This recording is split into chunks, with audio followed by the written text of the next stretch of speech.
Hey everybody, this is Matt Higby. We're checking out PlanetSide 2. Max is in the menu screen right here, and we're kind of having a look through some of the menus that exist. You can see any kind of leaderboard information that players have gotten kills. You can sort it by all time. You can go to daily. You can check just within your own outfit if you want to. Also within the stats page, you can see all sorts of really detailed stats about your character, how your kills to death have changed over time, number of deaths or score, what players of what faction you're actually fighting against.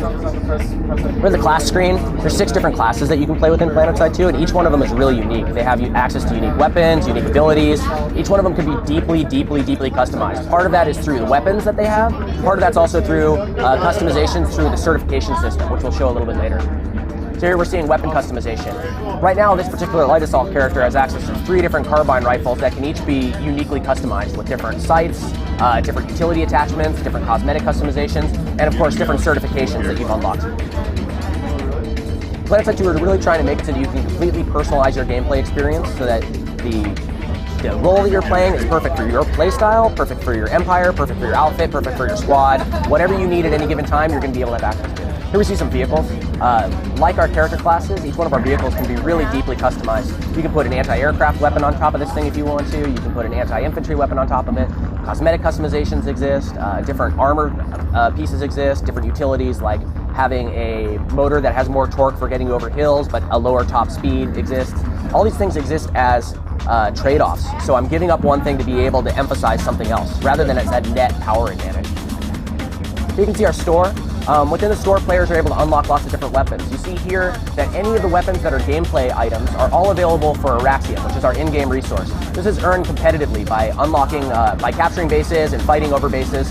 You use these resources to unlock all these different types of items. If you want to, for these items, you can also use Station Cash, which is our in-game proprietary currency. Now, the prices here are all temporary, but the idea is these weapons aren't necessarily stronger or weaker than each other. They're just trade-offs. Here we can see a lot of the cosmetic customizations that are going to be available in the game, from camo patterns to different helmet attachments, armor attachments. All right, yeah, so here we see a whole bunch of different vehicles that you're going to have access to.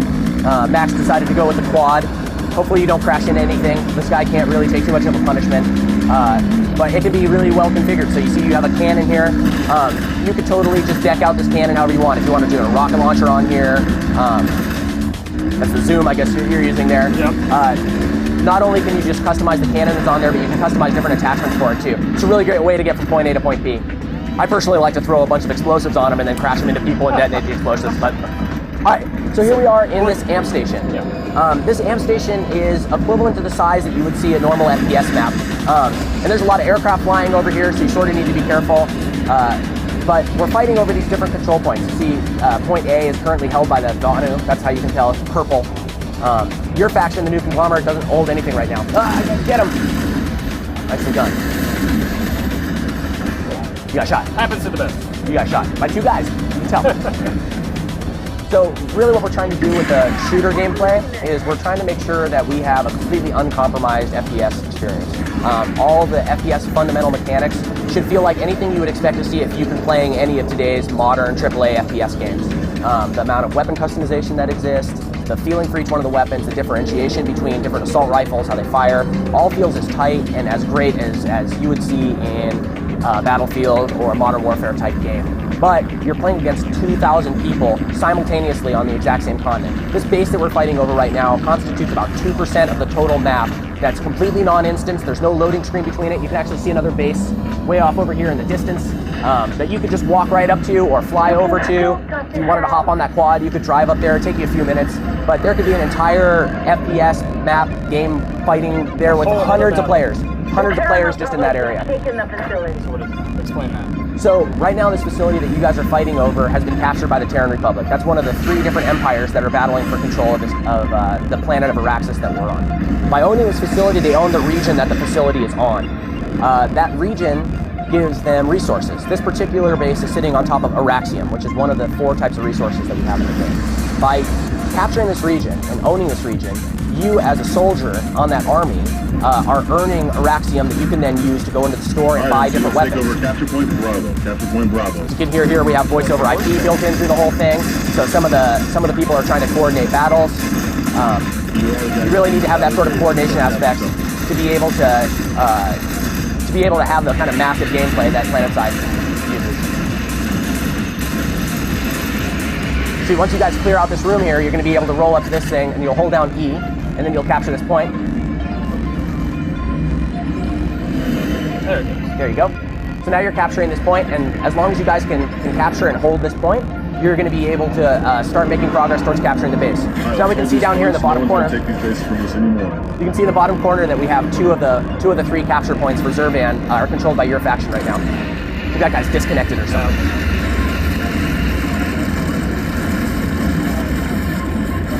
So that guy's a heavy assault, and he has an ability that lets him put up a shield that lasts for a couple seconds and gives him some extra damage mitigation.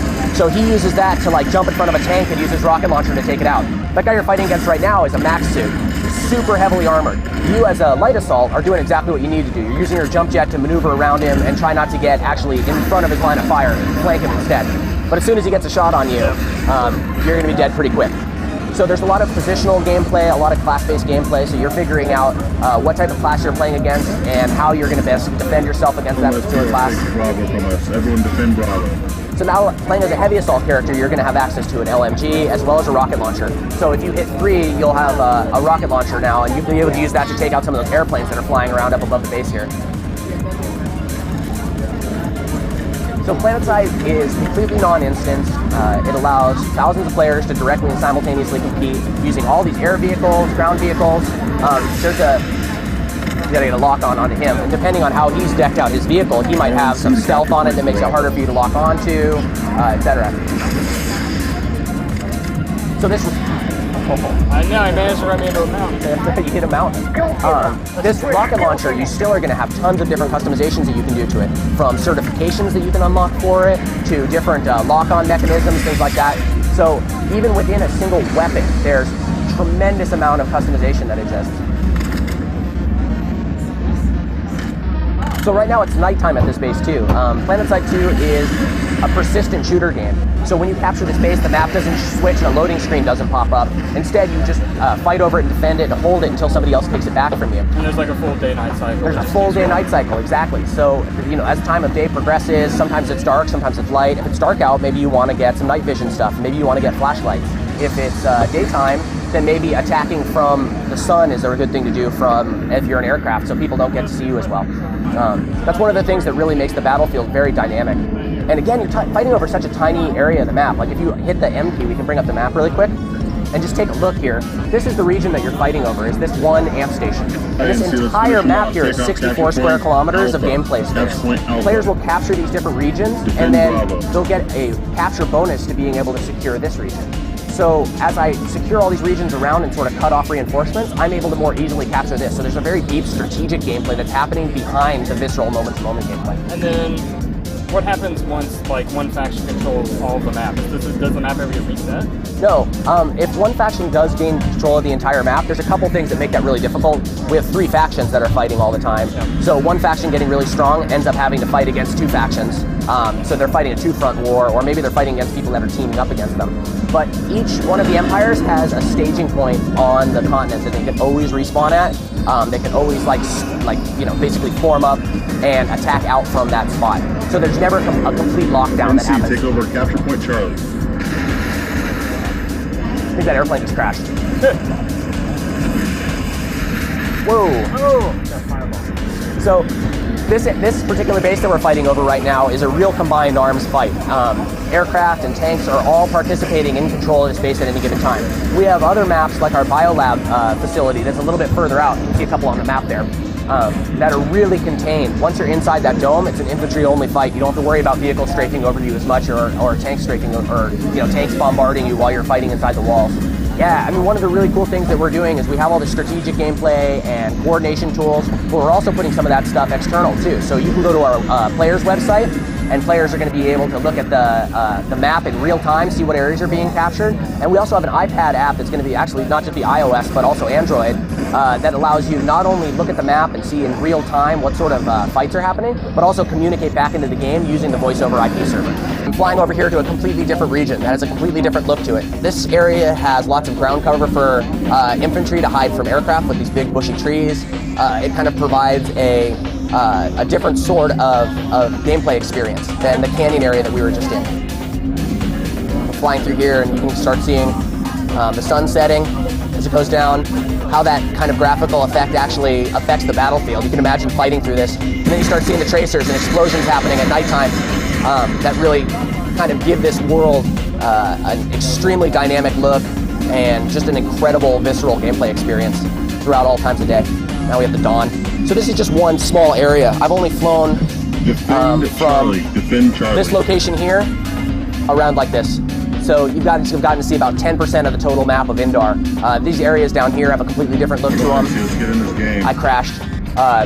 But just to give you an idea of the scope and scale of the game, it's enormous and completely unprecedented in not only online gaming, but for a free-to-play game, mind-blowing.